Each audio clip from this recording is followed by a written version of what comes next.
ত্রিপুরা মানুষের কাছে আমরা যে একটা কিছু করে দেখাতে পারলাম না,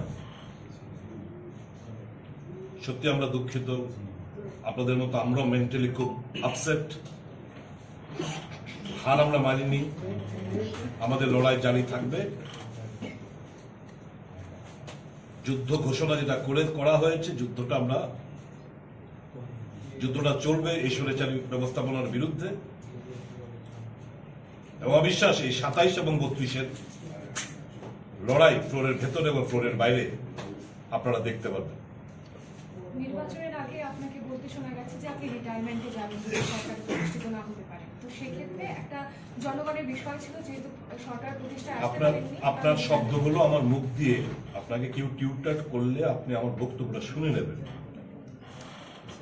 রিটায়ারমেন্টের কথা আমি একেবারে বলিনি। আপনি দয়া করে আমার অনুরোধ থাকবে, যারাই বলে দিতে প্রশ্নটা করার জন্য আপনি নিজে শুনবেন, নিজে শুনে আপনি স্যাটিসফাই হবেন আমি কি বলার চেষ্টা করছি। Never ever have I use this term retirement, সন্ন্যাস গ্রহণ আপনাদের ভাষা অনুসারে কখনো আমি বলিনি, সেটাও বলিনি। শব্দটা বলবো, আমি বলছি ইলেকটোরাল পলিটিক্স।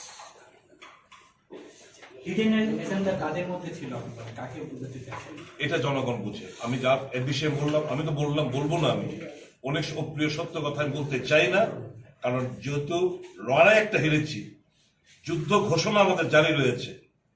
আমরা 27 ভার্সেস 32-এর লড়াইটা বিধানসভার ভেতরে বাইরে আমরা লড়াই করব।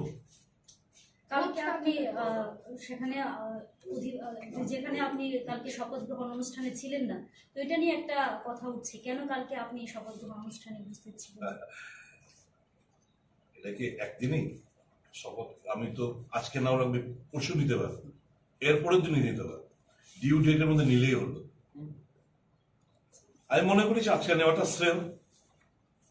ইট ইজ মাই প্রেরোগেটিভ, দলের কোনো সিদ্ধান্ত নয়। কারণ আমার দলের দুজন গতকাল এসেছিল, তাই মনে করলাম আজকে নেওয়াটা আমার পক্ষে ভালো হবে। শরীরটা আজকে মোটামুটি একটু বেটার অন্যদিনের তুলনায়, তাই আজকে আমি শপথ দিলাম।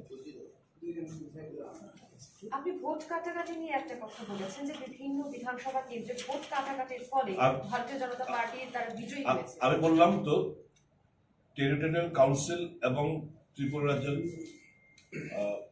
পূর্ণ রাজ্য মর্যাদা পাওয়ার পর এই প্রথমবার 38.97% নিয়ে কোন দল সরকার গঠন করেছে। আমাদের ব্যর্থতা এই জায়গায়, নিশ্চয়ই আগামী দিন এটা যেন না হয় সেদিক দিকে আমাদের লক্ষ্য রাখবো। ব্যর্থতার মূল কারণটা কি দেখছেন? এই তো আমরা ভোটটাকে consolidate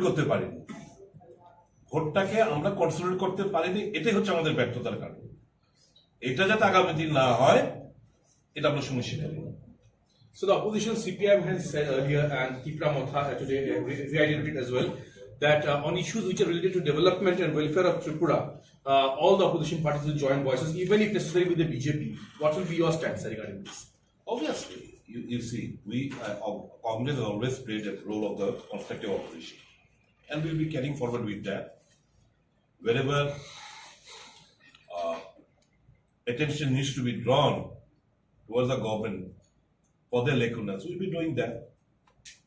Constructive criticism for amendment for wrongdoings, we'll be bringing it to their knowledge, and we'll be playing obviously that role. We have lost the battle, but the war still goes on. So you said the politics of 27 and 32 or so and so will be seen in the assembly. Absolutely. So basically, will all the opposition parties be coming together on the same platform to raise voices together? Why not? We have already stood for the welfare of the people. So did the CPM, so did Tripura Mata, and so did Congress. We all will join hands for making Tripura stronger. Ek Tripura says to Tripura not only in just dialogue, but it should happen. We'll ensure that.